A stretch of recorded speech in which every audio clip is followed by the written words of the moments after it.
자, 안녕하십니까. 여러분, 이제 마지막 챕터가 3장의 부동산 펀드 투자, 그 다음에 4장의 리스크, 문제는 그 두 개를 합쳐서 나오게 되죠. 자, 일단 보도록 합시다. 자, 대표 문제 볼게요. 부동산 시장의 수요 공급 분석에 대한 설명 중 틀린 것은, 이건 사실 이쪽 파트는요, 상식으로 풀 수 있는 게 많아요. 보세요. 인구가 증가해. 그러면 임대 수요 늘어나. 구입 수요 늘어나. 좋아요. 그 다음에 대부 비율이 증가할 때에는, 자, 대부 비율이 증가한다는 게 뭐냐면 내 소득 대비, 이게 잠깐 이걸 설명을 좀 드리면, 여러분들 책에는 어디에 있냐면 그 301페이지에 보면 대부 비율과 대출 비율이 있어요. 그래서 대부 비율이라는 것은 아파트 가격이 얼마다 그러면 거기에 대한, 예를 들어서 아파트 가격이 1억이다. 그런데 그 대부 비율이 70%다 라고 하면은, 그러면 대부가 7천만 원까지, 융자가 7천만 원까지 나가는 거예요. 근데 이거 높여볼게요. 자, 80%다. 옛날에 심할 때는 90%까지 올라갔잖아요. 그러니까 물론 이제 대부 비율 강화할 땐 그렇게 안 돼 있지만, 뚝뚝 떨어지면 60% 50%지만, 만약 이게 80%다 그럼 이건 8천만 원까지 대출이 가능한 거예요. 그러면 이 대부 비율이 70%일 땐 내 돈이 3천만 원이 있어야 되지만, 이게 80%가 되면 내 돈이 2천만 원만 있으면 되는 거니까, 이 대부 비율이든지 밑에 있는 대출 비율이든지 이게 올라가면, 대부 비율이든 대출 비율이든 올라가면 수요도 증가하죠. 그 다음 기술 수준이, 다시 오시고요. 다시 오셔서, 자, 기술 수준이 향상하거나 공급자 수가 늘어나면 신규 공급은 증가하는 거고요.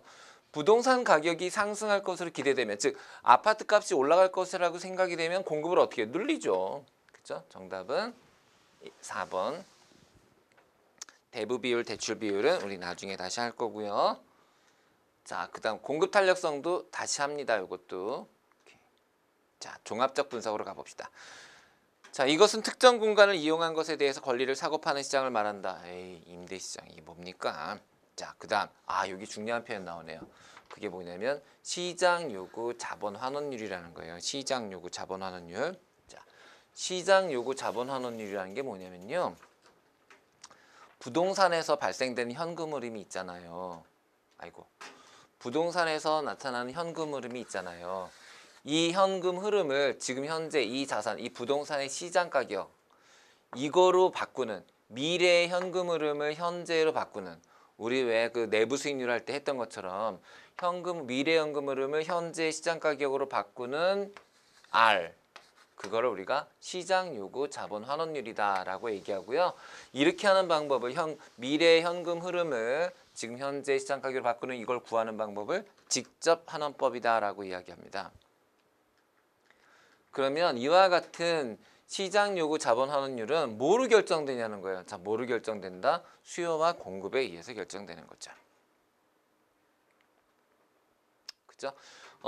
이 시장 요구 자본 환원율은 대개 이렇게 해야 돼요. 만약에 금리가 하락하잖아요.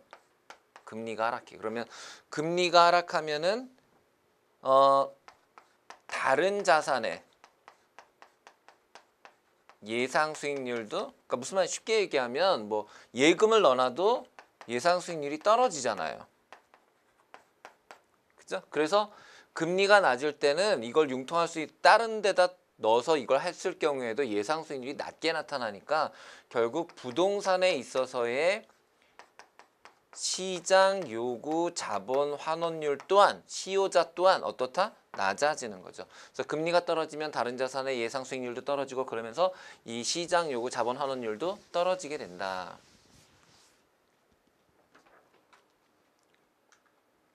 그다음 부동산 시장의 하부 시장으로 볼 수 없는 것. 그런데 이건 외우셔야 됩니다. 이건요, 그냥 이렇게 외우시면 돼요. 공자의 개예요. 생각해 보여요. 공자의 개. 그래서 공간시장, 개발시장, 공간시장, 개발시장, 자산일까요? 자본일까요? 자산입니다. 자본시장이라는 건 없습니다. 자본시장은 없어요.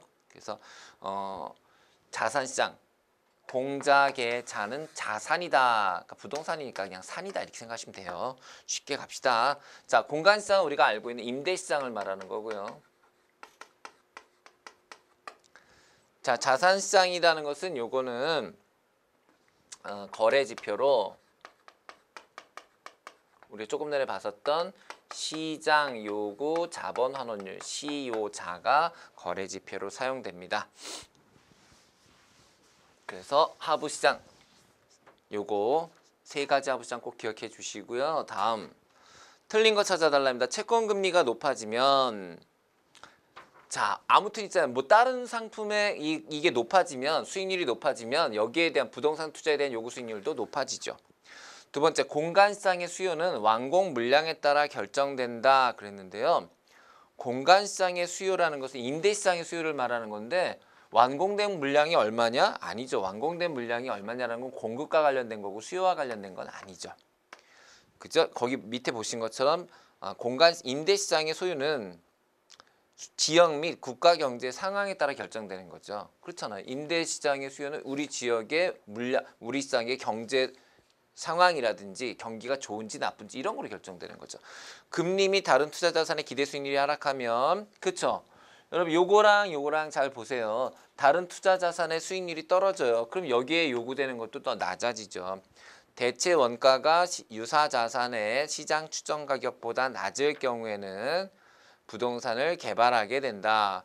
대체 원가, 즉 새로 만드는 게 낮으면 부동산을 개발하면 되죠.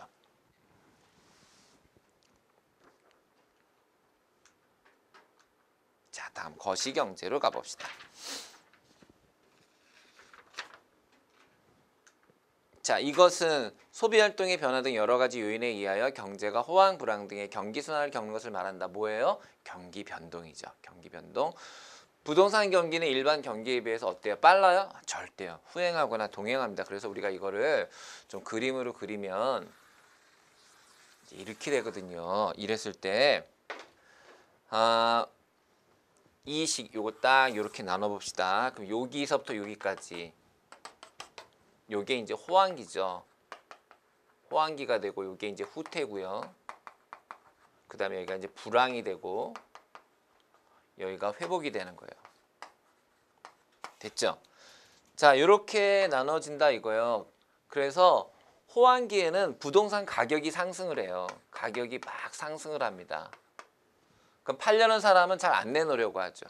자, 그러다가 후퇴로 가면은 부동산이 후행한다니까요. 후행하거나 동행하기 때문에 정점을 꺾고 내려오지만 아직까지 불황이 아닌 거예요. 여기가 완전히 그 불황이 되는 게 아니에요. 그래서 아직까지는 여기서는 아주 불황은 아니고 여긴 매수인 우위가 돼요. 매수인 우위.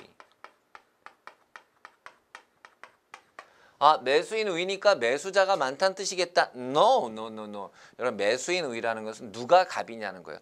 그러니까 파는 사람이 갑이냐 사는 사람이 갑이냐는 건데 사는 사람이 갑이에요. 왜? 점점 시간이 지날수록 후퇴라는 게 알려지면서 매도한 사람 많아지고 매수한 사람은 적으니까 매수인 우위로 돌아서게 돼. 여기서는 매도인들이 뻑이잖아요. 야, 안 팔 거야. 그러다가 여기서 이제 매수인이 우위로 돌아서게 됩니다. 자, 하지만 장기화되면서 공실률 늘어나게 되죠. 자, 이제 불황으로 가게 되면 본격적으로 가격은 하락하게 되죠. 본격적으로 가격은 하락하고요. 여전히 매수인 우위죠. 자, 매수인이 갑입니다. 자, 이러다가 이제 회복기로 딱 접어들게 되면 살살 거래량이 늘어나면서요. 이젠 슬슬 자, 매수자가 나타나기 시작하면서 매도인 우위로 확실히 돈 건 아니지만 전환하게 되죠. 되셨습니까? 오케이. 이거와 관련된 문제를 같이 풀어 보실까요? 좋아요. 아이고. 자, 부동산 경기 변동 호황 국면에서는 호황 국면 여기 있네요. 건축 허가 신청 급격히 늘어납니다. 후퇴 국면에서는 매수인 우위 시장에서 매도인 우위 시장으로 누가 전환한대요? 여전히 누가 우위다? 매수인 우위죠. 그죠? 바뀌었고요. 그 다음 3번 불황 국면에선 불황 국면 여기 있습니다. 부동산 가격은 하락하고 공실률이 크게 늘어나죠. 공실률이 여기서부터 늘어나기 시작해서 크게 늘어나죠. 회복 국면에서는 낮은 금리로 인해서 여유자금이 부동산에 투자되면서 거래량이 늘어나고 매도인 우위로 슬슬 전환하게 됩니다. 자, 요거 그림으로 이해하시는 게 훨씬 더 편하죠? 예, 잘 정리해 두시고요.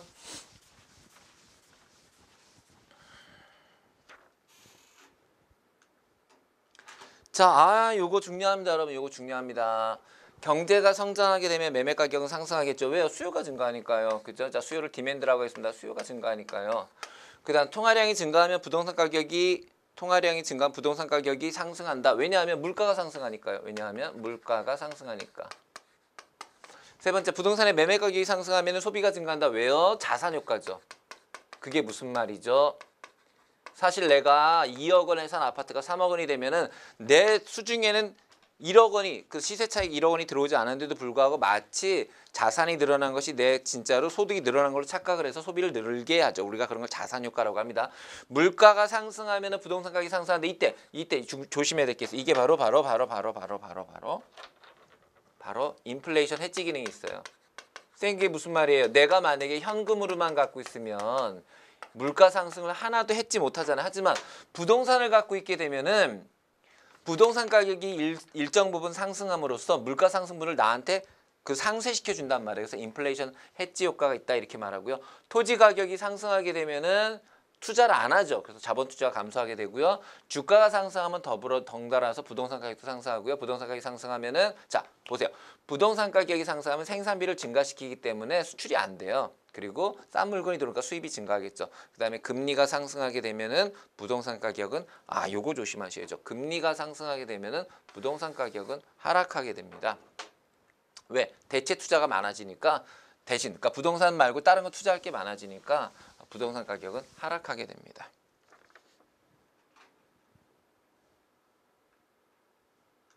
다음 수요 공급 요인으로 가보죠. 자, 소득, 인구 변화, 아하 다 보여요, 여러분. 소득, 인구 변화, 부동산 가격, 대출 정책, 금리 다 수요죠. 소득이 늘어날 때 가격이 상승한다. 자, 소득이 늘었더니 도곡동 타워팰리스가 올라갔다. 정상지기 때문이죠. 그런데 소득이 올라갔더니 달동네 가격이 떨어졌다. 그렇죠. 소득이 늘어나면은 좀 열악한 환경에 있는 데는 부동산 가격이 떨어지잖아요. 우리가 그런 걸 열등제 또는 기펜제. 사실 기펜제는 열등제의 일종인데요. 그냥 같이 보시면 되거든요. 그래서 이런 걸 우리가 기펜제 또는 열등제라고 합니다. 소득이 늘어나면 스테이크 수요가 늘죠. 정상제예요. 소득이 늘면 라면은요. 안 되죠. 라면도 그렇지도 않아. 소득이 늘면 안 먹는 게 뭐 있나? 소득이 늘면 번데기요. 그렇지 뭐 그런 거 떨어지죠. 재미도 없네. 자, 다음 중 부동산의 수요 요인과 공급 요인이 좋아요. 이 문제 좋아요. 자, 그래서 우리가 여기서 공급 요인을 잠깐 좀 보고 갈게요. 수요 요인은 아까 기본 개념 문제 1번에 있었고요. 그럼 공급에는 어떤 게 있냐? 건설 비용. 중요하죠. 건설 비용이 증가하게 되면 공급 감소하죠. 그다음에 기술 수준이 늘어나면 공급 늘어나죠. 왜? 같은 값으로 더 많이 만들 수 있으니까요. 그다음에 자, 요거 중요합니다, 여러분. 가격 상승 기대하고요. 그다음에 실제로 가격 상승. 부동산 가격의 상승. 실제로 상승 기대요. 자, 생각해 보세요. 가격 상승이 기대되면 공급을 늘릴까 안 늘릴까요? 그렇죠. 서플라이가 공급이죠. 공급을 늘리게 되고요. 실제로 가격이 상승할 때도 서플라이 공급을 늘리죠. 그래서 가격 상승 기대와 가격 상승 둘 다 공급은 늘어납니다. 자, 이 외에도 뭐가 있냐면 공급자의 숫자.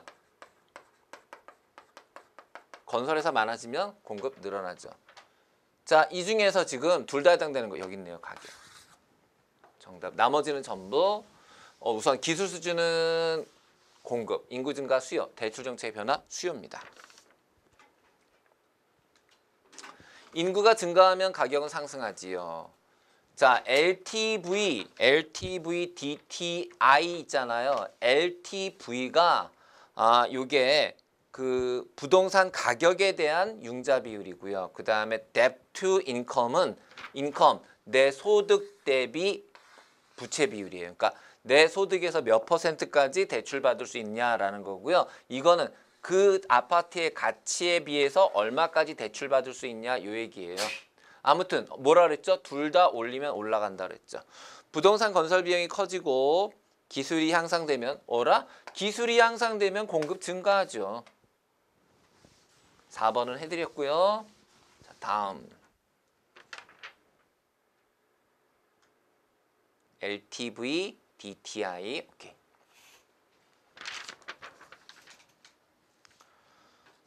자, 수요의 탄력성 나왔습니다. 수요의 탄력성.